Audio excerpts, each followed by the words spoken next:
Assalamualaikum warahmatullahi wabarakatuh. Innal hamdalillah nahmaduhu wa nasta'inuhu wa nastaghfiruh wa na'udzu billahi min sururi anfusina wa min sayyiati a'malina. Man yahdihillahu fala mudilla lahu wa man yudlil fala hadiya lahu. Wa ashhadu an la ilaha illallah wahdahu la syarika lahu. Wa ashhadu anna Muhammadan abduhu wa rasuluh.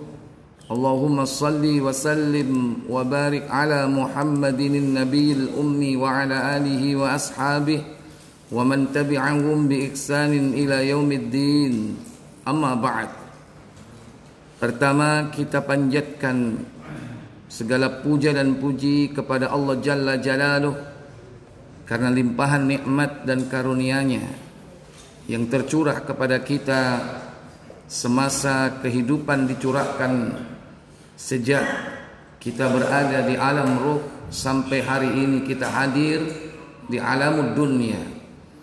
Semoga Allah Jalla wa'ala memberikan kita ketetapan iman di dalam hati sampai datangnya malakul maut. Semoga Allah menjadikan kita hamba-hambanya yang dikumpulkan beserta al-abrar, orang-orang yang baik, sebagaimana permintaan kita, wa tawaffana ma'al abrar, dan wafatkan kami beserta orang-orang yang abrar, orang-orang yang baik, yang mati membawa iman, membawa Islam. Semoga salawat dan salam selalu tetap terlimpah kepada junjungan kita Nabi besar Muhammad sallallahu alaihi wasallam beserta seluruh keluarga dan keturunan beliau, para sahabatnya, seluruh pengikutnya yang setia mengikuti jejak langkahnya, menghidupkan sunnah-sunnahnya hingga tegaknya hari kiamat. Ikhwatal iman, Bapak Ibu, saudara-saudari yang dirahmati Allah tabaraka wa taala. Pada pertemuan sebelumnya ada permintaan atau usulan bagi akhwat jamaah putri atau ibu-ibu yang mau bertanya, boleh menulisnya di kertas kemudian bisa disampaikan ke bapak-bapak yang ada di depan. Silakan kalau mau bertanya, nanti diberikan kesempatan dan waktu. Kita akan melanjutkan pembahasan usulul tsalatsa sampai kepada rukun Islam yang kelima, yaitu haji. Pada pertemuan sebelumnya kita mempelajari tentang wasiat Nabi ketika saat haji wada. Yang terakhir yaitu pesan Nabi kita Muhammad sallallahu alaihi wasallam agar kita berpegang kepada warisan beliau. Pesan beliau keempat katanya, wa qad taraktu fikum, dan sungguh telah aku wariskan, aku tinggalkan kepada kalian, ma lan tadillu ba'dahu, yakni sesuatu yang kalian tidak akan tersesat sesudahku atau sesudahnya. Ini tasamtum bi, jika kalian berpegang teguh kepada sesuatu itu. Nah, kemudian Nabi SAW menjelaskan apakah sesuatu itu dengan kalimat singkat. Beliau mengatakan kitabullah, yakni kitabullah Al-Quran. Lantas Nabi SAW menunjuk tangannya ke langit dan kemudian menunjuk tangannya ke para jamaah ketika itu. Baik, kembali ke 1188. Ya, wasiat beliau, wa qad taraktu fikum lan tadillu ba'dahu in i'tasamtum bi, kitabullah. Kuwariskan, mulai dari situ, silakan.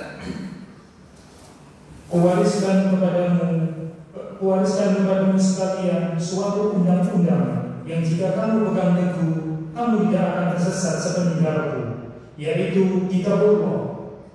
Ya, ini wasiat beliau yang keempat agar kita berpegang kepada warisan beliau.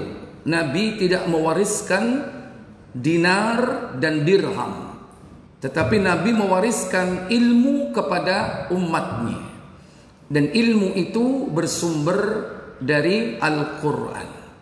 Kita diperintah untuk berpegang kepada Al-Quran tersebut, tetapi tentunya bukan hanya Al-Quran.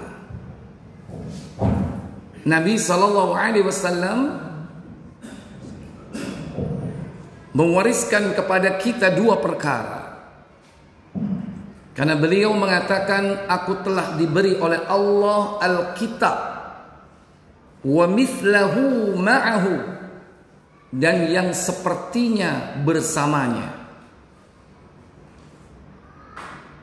Diucapkan beliau dalam sebuah hadis, diriwayatkan dari sahabat Al-Miqdam bin Ma'di Karib dalam Sahih Abu Dawud di nomor 4604, dari Al-Miqdam bin Ma'di Karib dari Hujr bin Hujr, Nabi sallallahu alaihi wasallam beliau bersabda, 4604 Abu Dawud,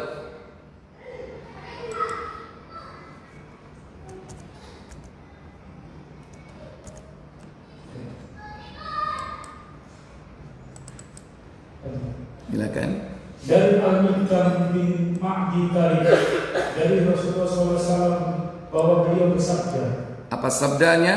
ketahuilah, sesungguhnya telah diberikan kepadaku Al-Quran yang sepertinya dengannya, yaitu As-Sunnah. Ya, ternyata Nabi mewasiatkan kepada kita untuk berpegang kepada warisan beliau, bukan hanya Al-Quran, tetapi termasuk di dalamnya adalah as-sunnah. Kata beliau dalam hadis tersebut, ala ketahuilah, utitul kitab, sesungguhnya telah diberikan kepadaku Alkitab, yaitu Al-Quran, wa mithlahu ma'ahu, dan yang sepertinya bersamanya. Apa yang sepertinya bersamanya? Disebutkan, dijelaskan dalam hadis tersebut, yakni as-sunnah. Jadi Al-Quran dan as-sunnah ini merupakan wahyu. Wahyu itu bukan hanya Al-Quran. As-sunnah itu merupakan wahyu.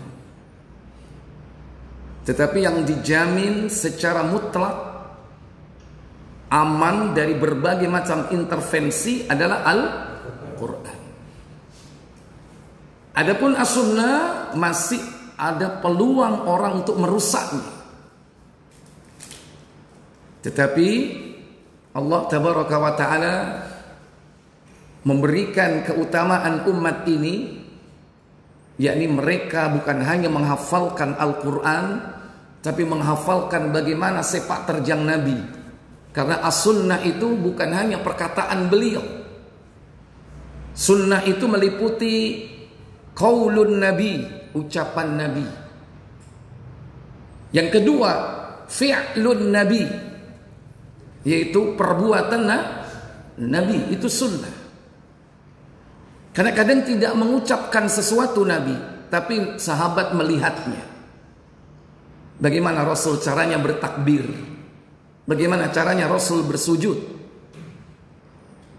Cukup Nabi mengatakan, sallu kama ra'aitumuni usalli, salatlah kalian sebagaimana kalian melihat aku salat.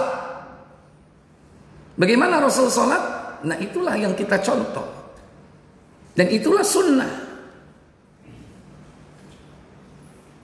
Jadi termasuk perbuatan Nabi.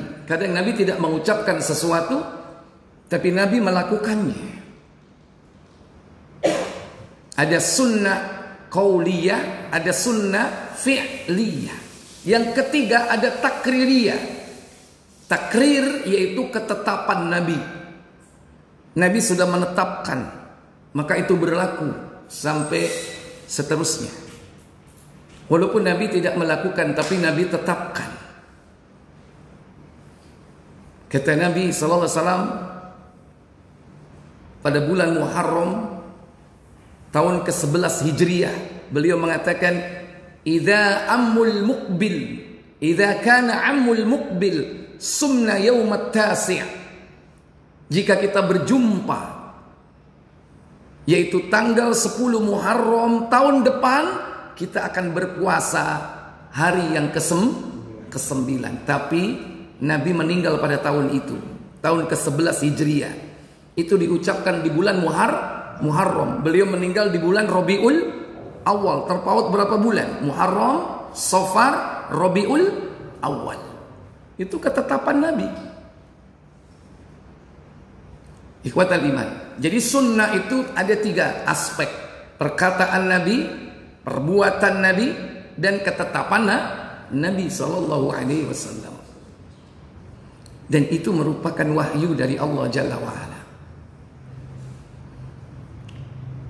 Oleh karena itu ketika Nabi mewasiatkan Al-Quran, tentu saja bukan hanya Al-Quran saja, tetapi termasuk di dalamnya adalah As-Sunnah. Nah, dalam perkembangannya itu nanti ada orang-orang Islam yang tidak mau As-Sunnah. Mereka awalnya para ulama menyebut mereka dengan Qur'aniyun.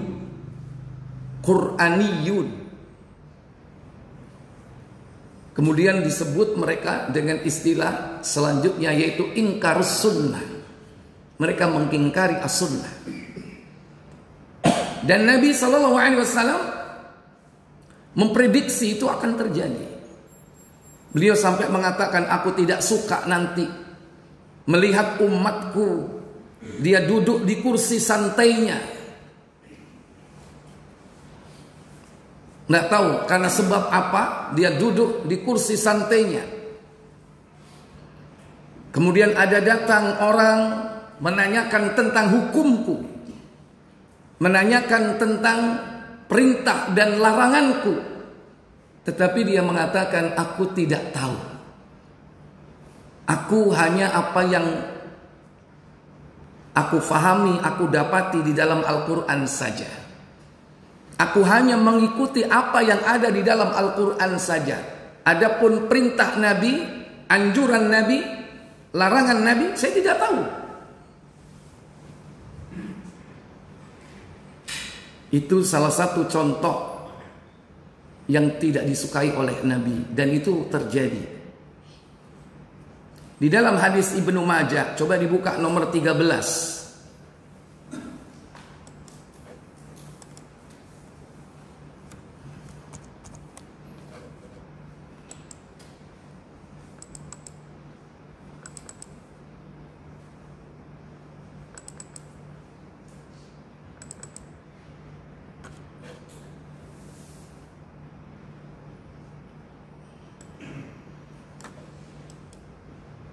Udah ketemu?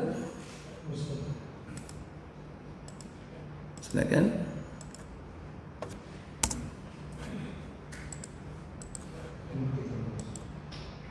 Abu Rafi. Iya. Dari Abu Rafi bahwa Rasulullah SAW telah bersabda. Apa sabda beliau sallallahu alaihi wasallam? Sungguh aku tidak ingin mendapati seseorang di antara kalian berleha-leha sambil bersandar di tempat duduknya ketika seseorang yang datang padanya untuk bertanya tentang perkara yang menjadi perintahku dan apa yang menjadi laranganku. Iya, Nabi mengatakan, la ulfiyanna ahadukum. Sungguh aku tidak pengen berjumpa salah seorang di antara kalian. Kalau bahasa kita orang Surabaya, aku mau belenak arep ketemu wong iku. Kalau bahasa kita, la ulfiyanna ahadukum, aku tidak akan suka menemui salah seorang di antara kalian. Yaitu siapa? Muttaki'an ala arikati. Dia duduk bersandar di kursi santainya. Ya'tihil amru kemudian dia didatangi oleh seseorang yang menanyakan sesuatu, mimma amartu bih, tentang sesuatu yang aku perintahkan, au nahaitu anhu, atau sesuatu yang aku larang. Bukan perintah Allah, bukan larangan Allah, tapi apa? Perintah Rasul atau larangan Rasul. Berarti apa? As-sunnah. Ketika ada orang bertanya tentang sunnah Rasulullah, apa yang mereka ucapkan? La adri, boh, karo aku. Bahasa kita, la adri, aku tidak tahu katanya. Kenapa dia mengatakan begitu? Dia katakan, ma wajadna fi kitabillahi taba'nahu. Apa yang aku jumpai di dalam Al-Quran, cukup itu saja yang aku ikuti. Jadi dia hanya mengikuti Al-Quran, karena dalilnya mereka apa? Nek Quran ini wis mesti bener, gak mungkin salah. Laopo kon niku gawe sunnah hadis, yang di situ nanti ada hadis yang dhaif, ya, bahkan ada yang maudhu, yaitu palsu. Laopo gak usah, timbangane kena sing maudhu, kena sing dhaif, mending gak usah hadis. Ini subhat mereka seperti itu. Mending yang pasti, yaitu apa? Al-Quran. Antum nanti kalau jeli orang-orang seperti ini, itu nggak sedikit di negeri kita. Lapo kon melo Nabi Muhammad nih.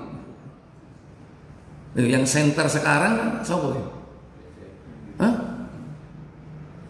Yang benci kepada Rasulullah. Hah? Ojo disebut Muhammad. Gak pantes deh diceluk Muhammad. Ya, siapa? Kece itu artinya apa? Kece itu ganteng, malah keren ya, ojo. Kecil aja. Ya, jadi orang-orang ingkar sunnah, kalau itu sudah keterlaluan sih, ya. Tapi orang-orang yang masih kadang komitmen kepada Al-Quran, tapi mereka nggak mau kepada as-sunnah. Orang-orang ingkar sunnah ini banyak. Itu yang selalu jadi fokus perhatian kajian-kajian tafsir. Pokoknya Al-Quran dan tafsirnya menurut dia. Jarang menukil hadis-hadis dari Rasul Sallallahu Alaihi Wasallam. Kalaupun harus menafsirkan, dia paling banter menafsirkan Al-Quran dengan Al-Quran. Memang itu bagus, tapi tidak semua bisa diakomodir dengan Al-Quran. Kadang butuh penjelasan tentang as-sunnah. Karena kalau orang itu tidak mau as-sunnah, bagaimana dia bisa sholat? Tata cara sholat itu ada nggak dalam Al-Quran? Nggak ada, cuman perintah. Bagaimana cara takbir, bagaimana bersedekap, bagaimana rukuk dan sujud, adanya di as-sunnah semua. Kalau dia nggak mau as-sunnah, berarti dia nggak sholat, nggak tahu sholatnya seperti apa, cuman eling gitu aja. Baik, jadi ini contoh, termasuk bukan hanya dalam perkara ritual ibadah, tapi perkara hukum. Perkara hukum, bukan hanya dalam perkara hukum, juga termasuk perkara akidah. Apa yang tidak ada di Quran, nggak percaya dia. Contoh tentang azab kubur, di Quran nggak ada. Adanya pertanyaan kubur, mungkar dan nakir datang. Di Quran ada nggak? Nggak ada. Mereka nggak percaya kepada adanya azab kubur. Padahal Nabi banyak menjelaskan tentang bagaimana malaikat mungkar dan nakir akan mendatangi setiap manusia, baik mukmin, kafir maupun munafik. Tapi mereka nggak percaya. Kalau azab saja nggak percaya, demikian pula nikmat. Ya, ini diwakili oleh kelompok orang-orang Mu'tazilah, itu contoh. Sekalipun dalam tataran tertentu dia masih percaya kepada hadis, tapi dia menolak hadis-hadis yang lain. Dia tolak hadis ahad. Itu termasuk di antara orang yang ingkar sunnah. Padahal dalam Islam itu menerima hadis bukan karena ahad atau mutawatir. Ahad diriwayatkan oleh beberapa atau satu orang sahabat saja. Mutawatir diriwayatkan oleh banyak sahabat Nabi dari jalur yang banyak. Mereka hanya menerima mutawatir, tapi hadis ahad gak mau diterima. Padahal Ahlus Sunnah wal Jamaah menerima seluruh hadis baik ahad maupun mutawatir selama dia sahih. Minimal hasan. Kalau dhaif ditinggalkan. Kalau maudhu dicampakkan. Itu Ahlus Sunnah. Jadi kadang ada yang ekstrim kanan nggak mau hadis kecuali yang mutawatir. Ada yang ekstrim kiri, semua hadis dipakai. Termasuk yang dhaif, bahkan yang palsu kadang dipakai untuk memberikan motivasi. Palsu padahal. Siapa yang mengingatkan datangnya puasa Rajab akan dibebaskan dari api? Pernah nggak dengar hadis begitu? Palsu, tapi seneng dia. Buktinya apa seneng? Di-share kemana-mana. Cuman ngabarkan doang, dibebaskan dari neraka. Itu contoh hadis palsu. Kadang hadis yang tidak jelas disebarkan.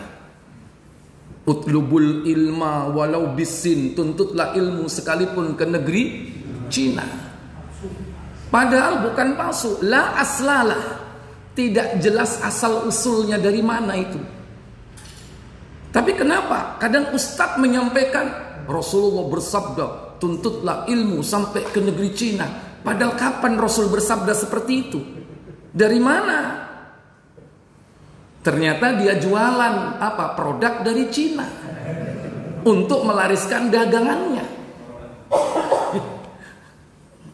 Jadi seperti itu. Orang-orang kadang memakai hadis-hadis palsu itu untuk suatu legitimasi kegiatan kehidupan sehari-harinya. Apakah untuk pekerjaan, bisnis, nggak mau tahu. Jadi ekstrim ini.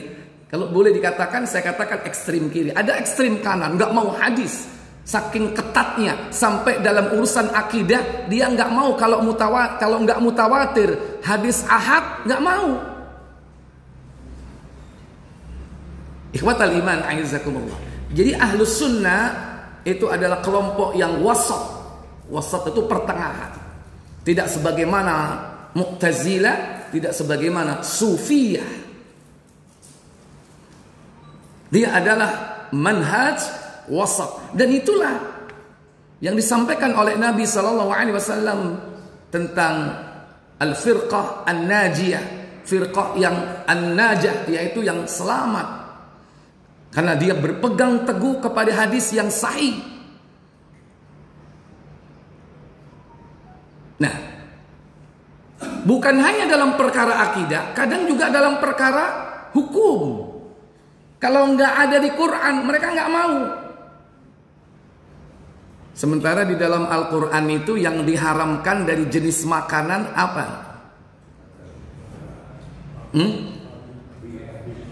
Babi, darah. Coba Al-Baqarah ayat 173. Innama harrama 'alaikumul maitata wad-dama wa lahmal khinzir wa ma uhilla bi li ghairillah faman itturra ghaira baghin wa la 'adin fala ithma 'alaihi innallaha ghafurur rahim. Apa kata Allah? Sesungguhnya Allah hanya mengharamkan bagimu bangkai. Pertama apa? Al-maita, bangkai alias Yo, Yesus malam. Terus yang kedua, wad-dama. Kalau bangkai ini sudah jelas ya, mungkin tiren mati kemarin ya. PT wis mati. Ya, dileles, mari ngono diramut, didol, gak langsung wungkul, kadang wis dipeceli ya, didadekno apa? Ya daging dicacar Sampai campur apa mbu kok ditolong pasar sak sekoe. Ketara enggak? Hah? Hati-hati. Wadama darah. Mbu si ono enggak didei nang pasar sing dodol. Pasar endi? Hah? Masih ada. Kalau dulu waktu kecil itu masih ada warung-warung yang dodol didek, sak piring ono lomboke, jarine gawe tambah koro sampean. Ayo tau ngicipi yo.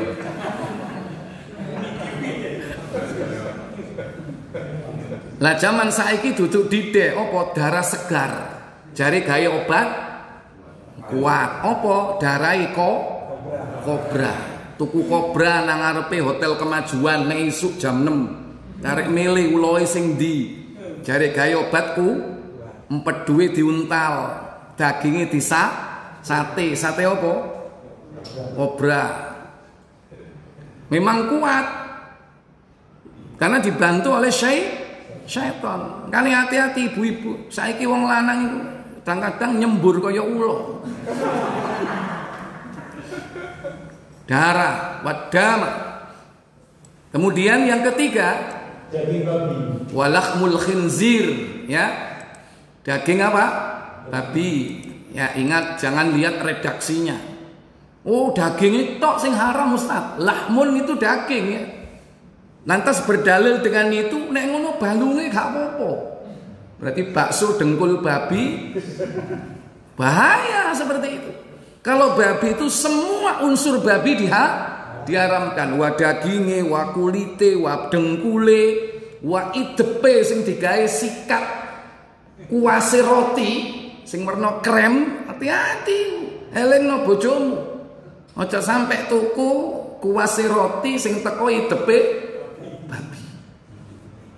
Wis balik zaman biyen teko godhong cucur itu.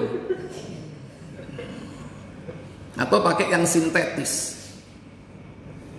Seluruh produk yang ada unsur babi hati-hati. Baik. Kemudian wama uhilla li ghairillah. Dan apa? Yang ketiga, yang keempat, dan binatang yang ketika disebut nama selain Allah. Binatang yang disebut ketika menyembelih yaitu nama selain Allah. Bukan bismillah, tapi apa? Demi danyang, ngek. Ya. Atas nama Mbak Mulut, nyek. Iku nang Mbak Ngringsing. Nek nang kebalen atas nama Mbak Datuk, ngek. Karo kon, gang loro wetan. Sing ana makame. Zaman biyen sik digawe tempat kula nuwun nek arep ngadakno hajatan menikah, datang ke situ. Saya masih ingat. Muga-muga saiki wis gak ono. Termasuk Mbak Mulut. Endi wong Gringsing? Masih enggak ya? Masih ada. Pak Muci tasik nggih? Masya Allah. Celak kali ngene jenengan. Ya napa niku tanggung jawab berat ya. Kesyirikan itu ternyata susah untuk dihilangkan. Hanya tuturani.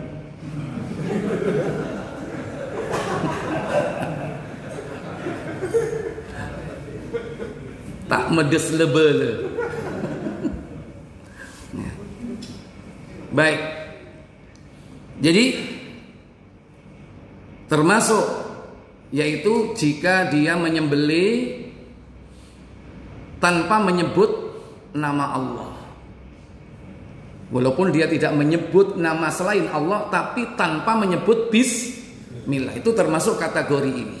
Walaupun nanti dalam tataran tertentu, dalam kondisi tertentu, nanti dia bisa menjadi halal ketika darurat. Tapi dari ayat ini ada berapa poin hal-hal yang diharamkan di sini? Pertama, bangkai, darah, daging babi, kemudian binatang yang disembelih menyebut nama selain Allah atau tanpa menyebut nama Allah. Duh Ustaz, berarti gak termasuk nang Quran ini apa? RW alias ke berarti halal yo. Kan nang Quran gak ono. Ada yang berdalil seperti itu. Ayo golek ono nang Quran. Endi? Nek mangan asu iku diharamno. Termasuk mangan apa mau? Sate kobra. Karena ada itu jualan sate ular itu ada. Surabaya ada nggak? Yang saya tahu itu Jogja. Solo tambah nemen nih. Ya, termasuk di jalan-jalan itu kaki lima, kebernya itu sate guguk. Ya. Jelas itu kalau itu. Kalau enggak gambar apa? Anjing tulisannya Scooby Doo. Itu tanda itu. Ya. Kalau enggak ya waktu dulu apa? Sate jamu jaran. Kalau kuda halal. Ya, kuda atau apa? Jaran itu halal dimakan, asal gak jaran kepang. Ya. Nah, kalau kita lihat di Quran terbatas ini. Nah, orang kalau nggak mau as-sunnah bahaya dia. Dia bisa makan ular, dia bisa makan anjing, dia bisa makan hewan-hewan yang lain, padahal diharamkan. Nah, dari mana kita tahu bahwa itu diharamkan? Selain dari beberapa poin ini, selain babi, selain darah, ya, adanya dalam as-sunnah. Kembali ke Ma'di Karib tadi dari Rasulullah tentang aku telah diberi oleh Allah Alkitab dan yang sepertinya bersamanya. 4604.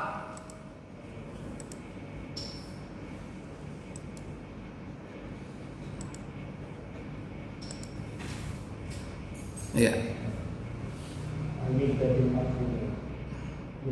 Terus kembali, ketahuilah.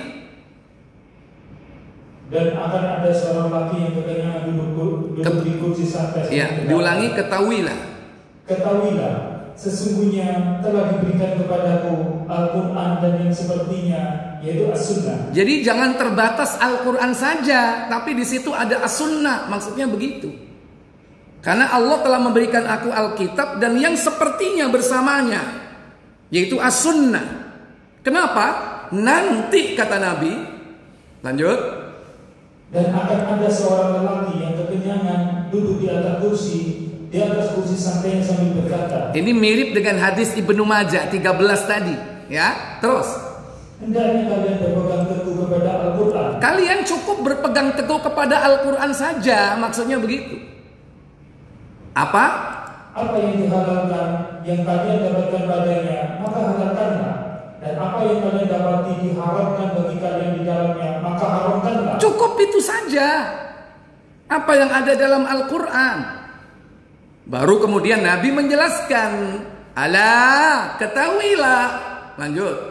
Ketahuilah, tidak dihalalkan bagi kalian daging himar. Himar apa? Iya, tidak dihalalkan bagi kalian daging himar jina. Apa himar itu? Keledai. Di Quran ada nggak? Nggak ada. Adanya dalam hadis. Bahkan di dalam Sahih Muslim, kapan beliau mengharamkan daging himar jina ini? Pada peristiwa perang Khaybar. Ketika Nabi telah menaklukkan benteng Yahudi, namanya benteng Khaybar, keluwen sahabat. Waduh, rek kalau panganan. Iki ae dibelek, dimasak dalam sebuah kuali. Rasul tanya, ini apa ini? Khimar wahai Rasul. Tumpahkan dan buang periuknya. Kenapa? Karena daging khimar ini najis. Wahai Rasul, kita nggak punya periuk lagi. Gimana kalau saya cuci? Iya, boleh dicuci. Ini menandakan bahwa apa? Daging khimar ini najis, harus dicuci. Kalau najis seperti itu, halal atau haram dimakan? Haram. Dan memang sudah ditetapkan keharaman akan daging apa? Khimar. Makanya hewan-hewan yang dijadikan percontohan di dalam Al-Quran itu rata-rata diharamkan memakannya. Maksudnya percontohan yang jelek. Dulu ada orang dikutuk menjadi kera dan babi. Siapa itu? Yahudi. Makanya diharamkan makan apa? Gak boleh makan bedes. Dan juga tidak boleh makan apa? babi. Karena ada orang yang dikutuk menjadi hewan seperti itu. Dalam surah Al-Baqarah ayat 64 kalau tidak salah. Walaqad alimtumul ladzina i'tadaw minkum fis sabti faqulna lahum kunu qiradatan khasiin. Betul enggak? 65. Iya, silakan. Dan sesungguhnya telah kami ketahui orang-orang yang melanggar di antara pada hari Sabtu. Lalu kami berfirman kepada mereka, jadilah kamu kera yang hina. Iya. Kunu qiradatan khasiin. Jadilah kalian kera yang hina. Kera sudah, babi demikian pula, jelas tidak boleh dimakan. Lebih lugas lagi. Apalagi khimar dalam Al-Quran itu khimar sebagai percontohan yang jelek. Pertama dalam surah Al-Jumu'ah, yaitu pada ayat yang kelima. Mathalul ladina ummilut tawrata thumma lam yahmiluha kamathalil himari yahmilu asfara bi'sa mathalul qawmil ladina kadzabu biayatillah wallahu la yahdil qaumadh dhalimin. Apa kata Allah? Surat 62 ayat yang kelima. Silakan. Apa kata Allah Jalla wa Ala? Perumpamaan orang-orang yang dipikulkan kepadanya Taurat, kemudian mereka tidak memikulnya adalah seperti keledai yang membawa kitab-kitab yang tebal. Amatlah buruknya perumpamaan kaum yang mendustakan ayat-ayat Allah itu, dan Allah tiada memberi petunjuk kepada kaum yang zalim. Iya. Ini nyindir siapa ini? Orang-orang Yahudi. Padahal mereka banyak para nabi, banyak rasul, dapat kitab, Taurat, Zabur, tapi mereka tidak memanfaatkan dengan sebaik-baiknya. Ibarat keledai memikul kitab-kitab yang besar. Padahal kitab-kitab itu bisa menghancurkan gunung. Tapi keledai ini dungu. Sifatnya sifat yang jelek. Coba lagi dalam surah 31 Luqman ayat 19. Suara yang paling buruk itu suara apa? Suara himar, yaitu suara keledai. Kata Allah tabaraka wa taala, benar ya dalam ayatnya. Ayat yang keberapa? Yang ke-19, di mana Allah tabaraka wa taala berfirman dalam ayat 19, inna angkarul aswat, sesungguhnya seburuk-buruk apa? Suara itu la sautul hamir, yaitu suara keledai. Silakan, apa kata Allah? Sesungguhnya seburuk suara ialah suara keledai. Ya. Makanya keledai Allah Jalla wa'ala haramkan dagingnya. Yang kedua, selain itu apa? Yang diharamkan adalah, kembali ke Abu Dawud 4604, yaitu setiap binatang apa? Dan setiap binatang yang mempunyai taring dari binatang buas. Iya, setiap binatang yang memiliki taring. Tidak disebutkan secara spesifik, tapi disebutkan sifat-sifatnya, yaitu memiliki apa? Taring di antara jenis binatang buas. Contohnya apa ini? Banyak. Apa? Macan. Sopo arep mangan macan? Kon durung mangan di ya boleh macan. Yang dekat dengan hari-hari lo, macan nang hutan lalar gawe nang kono la opo ya kan, paling banter nang bonbin bendino liwat mlebu masjid apa? Ada taringnya enggak? Apa itu? Kucing, haram. Ojo sampai mangan kucing dengan alasan kau ono lawur kucing itu tonggo. Kucing termasuk monyet, ada taringnya enggak? Ada. Ular ada taringnya enggak? Ada. Sampean duwe taring. Loh, kalau kita belajar ilmu gigi manusia itu ada enggak gigi taring? Berapa jumlahnya? 4, 2 atas, 2 bawah, kanan kiri. Iya. Fungsi gigi taring itu apa? Untuk merobek, gigi seri memotong, gigi geraham itu pelajaran SD dia. Makanya sampean oleh nggak dipangan. Hatta sampean dibelai bismillahirrahmanirrahim, halal tidak? Tetap tidak boleh makan manusia, termasuk ono tari ini. Tapi manusia ini termasuk binatang buas ya? Halo? Bisa jadi lebih buas dari serigala. Hadisnya jelas kan itu? Lebih buas dari 2 serigala yang berebut makanan. Itu manusia seperti itu. Ikhwatal iman. Jadi binatang buas, termasuk binatang-binatang yang ada yang hidup di muka bumi ini. Tapi kalau dia hidup di air, meskipun bertaring menjadi apa? Halal. Kalau dia termasuk hewan air. Oh no. Hiu halal nggak ya? Ada taringnya nggak? Sebetulnya bukan taring, semua giginya memang taring. Ya, memang giginya lincip-lincip. Ada yang bertaring. Ya silakan. Jadi, sudah masuk? Ya silakan masuk dulu.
Baik Bapak Ibu, saudara-saudari sekalian yang dirahmati Allah Jalla wa'ala. Dan masih banyak beberapa perkara di antara hal-hal yang dilarang kita memakannya selain dari apa yang disebutkan dalam Al-Quran dan juga dalam hadis Nabi SAW.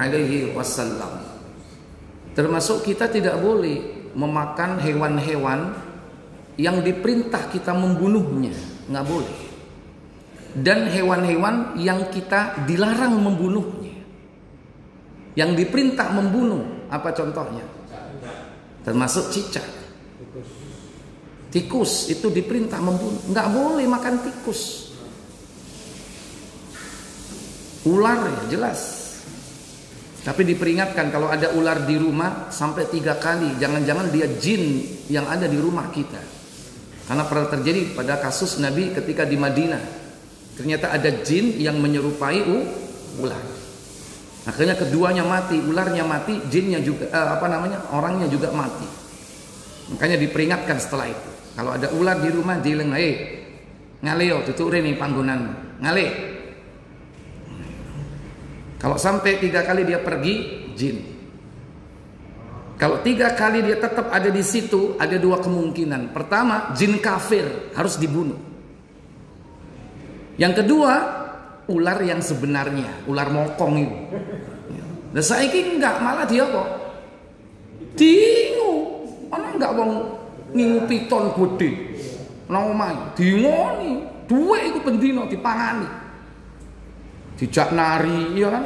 Penari turu bareng. Ini salah, ular itu termasuk musuh, harus dibunuh. Tokek termasuk. Nabi menyebutnya al-fuwaisiqah, si penjahat kecil katanya. Makanya kalau ada tokek itu harus dibunuh. Kita tidak boleh memakannya. Di Abu Dawud 5263 itu. Termasuk juga dilarang kita memakan hewan yang dilarang membunuhnya. Apa dilarang membunuhnya? Semut. Nggak boleh makan semut. Ngono ta? Nggak boleh. Seorang nabi digigit semut. Akhirnya dia bakar itu semut sak lubang-lubangnya. Mati semua. Ditegur sama Allah, hanya seekor semut membunuhmu, sementara kau bunuh masyarakat yang bertasbih kepada Allah. Abu Dawud itu 5266 kalau tidak salah. Di situ disebutkan tentang semut. Termasuk apa? Kata. Boleh nggak dimakan? Nggak boleh. Ayo tahu biar mangan suike yo. Ngetoron delok guyune. Wis mambu iki. Nggak boleh makan kata. Kenapa kata tidak boleh dimakan? Bukan karena 2 alam. Nggak ada dalil dilarang hidup 2 alam haram dimakan karena 2 alam. Nggak ada. Contoh kepiting, rajungan. 2 alam enggak? Amfibi enggak itu termasuk? Iya. Halal apa haram? Halo, kalau wingi mangan tuku nang pabean wingi. Enggak ada dalilnya. Kata itu diharamkan memakannya bukan karena 2 alam. Kenapa? Karena dilarang membunuhnya. Coba dibuka. Nomor berapa itu? Abu Dawud 5269 kalau enggak salah ya.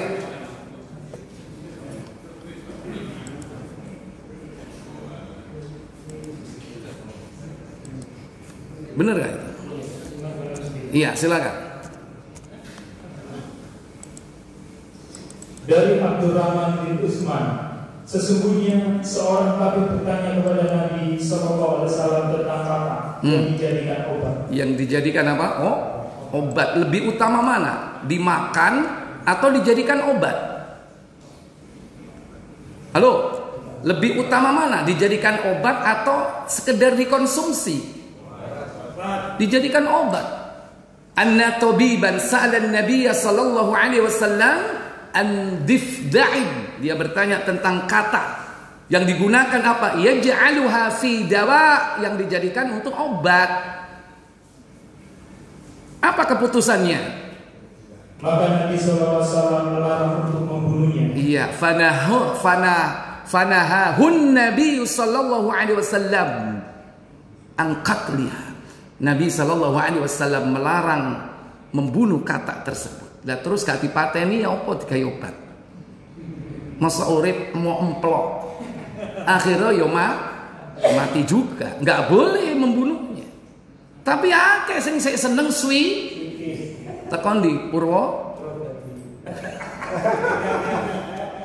petualang ini. Tapi saya pernah lihat di pasar itu jualan kata ya. Ada ya? Dilingno iku kuduan iku.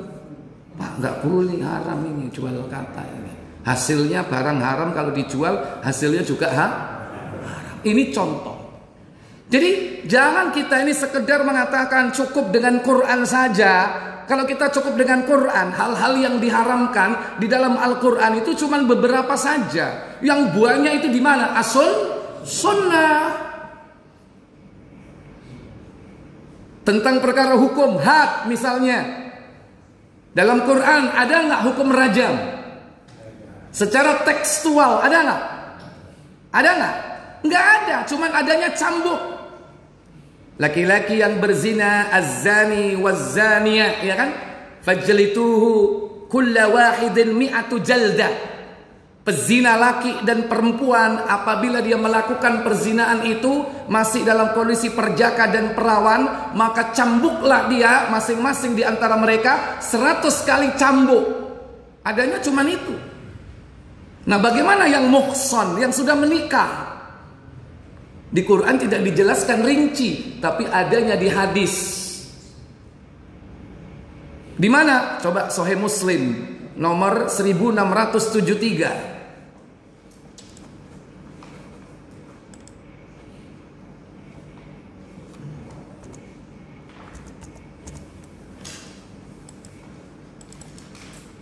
Sebelum Nabi menetapkan ini, beliau mengatakan pesan kepada kita, laksanakanlah hukumku, laksanakan hukumku. 1673. Dari Ubadah bin Sami radhiyallahu anhu, katanya Rasulullah SAW bersabda. Apa sabda Nabi sallallahu alaihi wasallam? Laksanakan hukumku. Hudu anni. Laksanakanlah hukumku. Hudu anni, laksanakanlah hukumku. Apa katanya? Sesungguhnya Allah telah menetapkan hukum bagi mereka yang berzina. Bagaimana hukumannya? Apabila dia bujang dan gadis sama-sama belum kawin, hukumnya deras 100 kali. Al-bikru bil bikri. Seorang perjaka dan perawan yang belum pernah menikah apabila dia berzina, kata Nabi sallallahu alaihi wasallam, jaldu mi'atin, dicambuk 100 kali, wa nafyu sanah, dan diasingkan atau dipenjara satu tahun. Saya ono kesempatan urip nggak? Saya ono kesempatan urip nggak? Tapi grek. Dan dicambuk itu bertahap sesuai kemampuan. Jeder ping 20 semaput, meneh dilanjut nombok kapan? Nek wis mampu. Duduk 20 semaput diterusno bongko. Ada aturannya itu. Cuman karena tidak pernah dipraktekkan ya kita nggak tahu, buta. Ada tahapnya supaya apa? Jerah, nggak mengulangi lagi. Pemenek nom-noman wis krempeng ya kan. Digetno ping 100 ya puklek iku sing jenenge tulang punggungnya. Meninggal pasti. Dan diasingkan setahun. Saiki enggak, malah dirabekno. Ya kan? Akhirnya jadi modus. Aku gak kira dikawinno, ketokane aku wong melarat, kudu di DP ae dhisik. Ya. Itu yang sekarang, zaman sekarang begitu. Ini kadang kaum muslimin hanya berdalil di Quran An-Nur tadi ya, ayat 2 tadi itu. Cambuk. Adanya cuman cambuk. Sementara apa kata Nabi sallallahu alaihi wasallam dalam hadis Muslim? Lanjut. Apabila janda dan duda sama-sama sudah nikah, yang berzina hukumannya deras 100 kali dan rajam sampai mati. Iya, namanya muhsanat, muhsan, yaitu sudah pernah menikah. At-thayyibu bis-thayyibi jaldu mi'atin wa rajam. Bagi mereka yang sudah pernah menikah, kalau dia berzina, maka hukuman Allah, hukuman syar'inya yaitu dicambuk 100 kali dan dirajam sampai mati. Durung dirajam wis loro kabeh. Tapi ulama ada yang membolehkan kesuwen, langsung aja dirajam wis sampai mati. Dan itu pelaksanaan hukumnya di hadapan umum, sehingga orang itu bisa lihat, lu diantem mbek watu. Dan rajam itu ditanam tubuhnya separuh badan atau kelihatan kepalanya, kemudian dilempari batu. Ndak boleh batu besar cek ndang mati, blek. Ndak boleh kerikil sakno koncoku rek luduk, ndak boleh. Jadi batunya itu semampu kita menggenggam, botol, paving, ya. Kira-kira diantem paving ya apa? Langsung mati nggak? Enggak. Supaya apa? Merasakan pedihnya. Pedihnya dirajam. Paving keberapa baru dia mati? Kira-kira? Tergantung wong ya. Sehingga ditanya, nikmatnya zina dengan pedihnya rajam lebih anu mana? Halo? Lebih utama mana berarti? Kalau itu bisa dipraktekkan di negeri kita, gak kira ono sejarah Dollywood. Nggak akan ada Dollywood. Kremlin nggak akan ada. Ya, nggak akan ada. Termasuk apa? Paris, Pantai Ria Surabaya, nggak akan ada perzinahan di hotel-hotel, motel-motel, gunung-gunung. Kenapa? Karena lihat hukum Allah seperti itu pedihnya.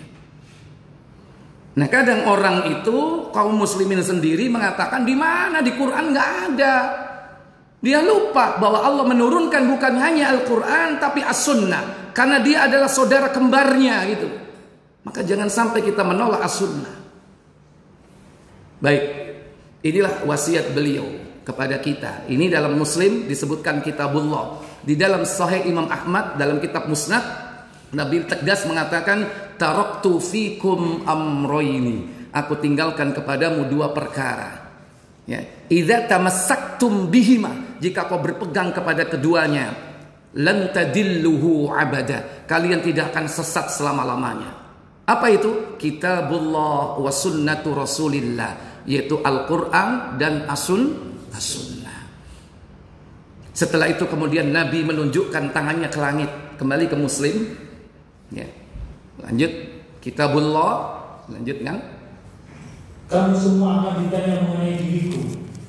Apakah akan jawabmu? Jawab mereka, kami menjadi saksi bahwa engkau telah menyampaikan risalah ini kepada kami, telah menunaikan tugasmu dan telah memberi nasihat kepada kami. Lalu beliau bersabda sambil mengangkat telunjuknya ke langit. Ya, Nabi mengangkat telunjuknya ke langit. Ini menunjukkan bahwa apa? Allah yaitu berada di atas. Istawa 'alal 'arsy. Kemudian dan menunjuk kepada orang banyak. Ya, dan kemudian menunjuk kepada orang banyak dengan mengatakan Allah apa? Wahai Allah, saksikanlah. Wahai Allah, saksikanlah. Wahai Allah, saksikanlah. Berapa diulang? 3 kali. Allahumma syhad. Allahumma syhad. Allahumma syhad. Wahai Allah, saksikanlah. Saksikanlah bahwa Nabi sudah menyampaikan seluruh risalahnya, menasehati umatnya. Tugas beliau berarti selesai. Banyak orang yang menangis ketika itu. Kenapa? Faham iki wis gak suwe. Kanjeng Nabi badhe mangkat. Orang faham, banyak sahabat menangis ketika itu. Dan memang betul, setelah itu nggak ada wahyu turun. 81 hari masa vakum. Setelah itu beliau meninggal di bulan Rabiul Awal. Itu terakhir wasiat beliau ketika haji wada. Ya, baik. Baik para ibu saudari sekalian, mungkin ini yang bisa saya sampaikan. Insya Allah kita melanjutkan nanti yang akan datang, yakni tentang martabat agama yang kedua setelah al-Islam, yaitu al-iman. Kita akan bahas apa definisi dari iman menurut kitab tersebut. Ini ada pertanyaan. Semoga Allah memberikan umur yang berkah pada Ustadz. Amin. Kita semua amin. Izin bertanya, bagaimana hukumnya jika berobat pada alternatif yang hanya dipegang beberapa kali lalu sembuh? Sakti. Atau menggunakan media baru yang digesekkan pada bagian yang sakit. Jadi pengobatan itu ada yang syar'i, ada yang syirki. Syar'iyah dan syirkiyah. Yang syar'iyah pertama, yakni ada dalil nasnya. Sekalipun tidak rasional, tapi ada dalil nasnya. Contoh ruqyah. Ya kan? Cukup dengan Al-Fatihah, seorang sahabat bisa menyembuhkan kepala desa, kepala kampung orang Arab Badui. Cukup dengan Al-Fatihah, padahal dia digigit binatang berbisa, sembuh. Dikasih hadiah 30 ekor kambing. Dan Nabi ketika ditanya, wahai Nabi, bolehkah aku ambil 30 ekor ini? Boleh. Dan masukkan sahamku di dalamnya. Berarti Nabi minta bagian. Itu ada di dalam Sahih Muslim nomor 2064 tentang apa? Diruqyah atau digigit binatang berbisa. Jadi boleh, ini yang syar'i. Seakan-akan nggak rasional, tapi itu memang ketetapan syariat. Karena Al-Qur'an itu obat. Wa nunazzilu minal Qur'ani ma huwa shifa. Shifa Al-Qur'an itu. Obat apa? Obatnya jiwa. Dalam ayat yang lain, syifa'ul lima fis sudur, yaitu obat yang ada di dalam dada, hati, jiwa manusia. Tapi juga termasuk obat fisik. Makanya nek ngeluh ya, ojo nang dokter dhisik. Jopo gelas sop air zam-zam, ojo nyo Al-Fatihah diombe dhewe. Itu meruqyah diri sendiri. Jadi, nah, yang kedua, ada pengobatan-pengobatan yang sifatnya rasional. Itu ada yang konvensional seperti tabib. Kalau bahasa kita sekarang apa? Dokter. Rasional. Ada hubungan sebab akibat antara penyakit dengan obat, tapi bukan yang menyembuhkan obat, yang menyembuhkan Allah, tapi itu sebagai perantara. Dan bisa diuji secara empiris, secara klinis. Ya, terbukti gitu. Nah, yang tidak boleh itu yang tidak rasional. Ya, contoh loro-loron dikai timah, dikongkon ngalungno. Pernah nggak ada yang pengobatan seperti itu? Dikai buntelan kain, disuruh ngalungno. Iki anakmu iki kabotan jeneng. Jenenge wis apik-apik, Abdullah, Abdurrahman. Loro-loron. Akhirnya digenti jenenge Waras. Nek gak ngono Bejo. Tapi tak sakjeke diganti Bejo, gak tahu loro. Bahaya enggak itu? Tipu daya setan. Itu contoh. Kadang ada pengobatan yang irasional, itu yang tidak boleh apabila hal itu tidak ada dalil nasnya. Tapi kalau ada dalil nasnya, Al-Quran atau As-Sunnah, silakan. Nah, alternatif sekarang ini macam-macam. Engkau katanya penyakitnya dipindah kemana? Kambing. Nek kuat tuku wedhus, regoe 5 juta. Wedhus tok samono. Dan belinya harus di tempat itu. Ya. Beli di Abah Fuad karena beliau jual kambing, gak diterima. Ya, karena gak ada hubungannya. Tapi combe-combenya itu jual kambing, ujung-ujungnya ke sana. Gak mampu dipindah ke ayam, gak mampu dipindah kemana? Telur. Ini gak rasional dan itu rekayasa dari syaitan. Nah, alternatif yang tidak jelas seperti ini tinggalkan. Karena ini apa? Upaya syaitan menggelincirkan manusia supaya dia jatuh kepada kesyirikan. Dan banyak saudara-saudara kita yang masuk kepada pengobatan-pengobatan seperti ini. Jadi alternatif itu dilihat dulu. Kalau ada orang datang mek didemok tok wis ya waras. Rasional enggak itu? Halo? Enggak rasional, lu didemek tok nih. Waras. Padahal apa? Tulangnya itu potol gak karu-karuan. Tapi mek dijemok tok ngene, wis ya mulai. Kok balik ini maneh? Datang ke situ ya mek dijemok-demok tok, ya dipijet-pijet. Padahal itu kalau orang yang belajar tentang ilmu tulang, itu upayanya banyak. Harus dibedah, ditoto balungi, ono sing dipen, ono sing ditaleni. Rasional enggak seperti itu? Rasional. Kadang ada yang tidak rasional. Saya tidak menyebut sistem pengobatan apa, saya sebut alternatif saja. Oleh karena itu kalau yang tidak rasional, kemungkinan di situ pakai perewangan. Kalau pakai perewangan, siapa perewangan yang dimaksud? Jin. Ancaman Allah di dalam Al-Quran yaitu surat Jin ayat 6. Wa annahu kana rijalun minal insi ya'uduna birijalim minal jinni fazaduhum rahaqa. Surat 72 ayat yang ke-6. Berapa banyak manusia yang bekerja sama minta pertolongan dari bangsa jin atau laki-laki dari bangsa jin. Jin-jin itu tidak menambah apa-apa kecuali dosa-dosa dan kesalahan. Benar nggak itu? Coba dibaca. Terakhir ya.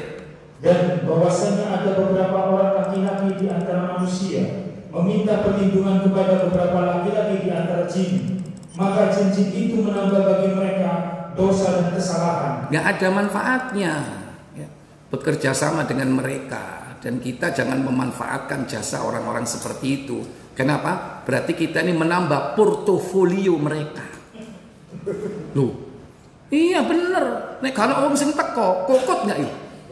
Dengan kedatangan Anda itu menambah portofolio mereka. Dia semakin pede, percaya diri, dan semakin laris. Ingat loh ya, kedatangan kita walaupun kita sendirian, jangan dianggap enteng. Berarti kita ikut andil dalam rangka apa? Ta'awanu 'alal itsmi wal udwan. Tolong menolong dalam urusan yaitu dosa dan pelanggaran.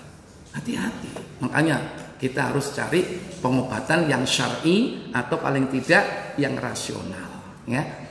Baik, saya pikir cukup. Kita tutup kafarat majelis. Subhanakallahumma wa bihamdik asyhadu an la ilaha illa anta astaghfiruka wa atubu ilaik. Wassalamualaikum warahmatullahi wabarakatuh.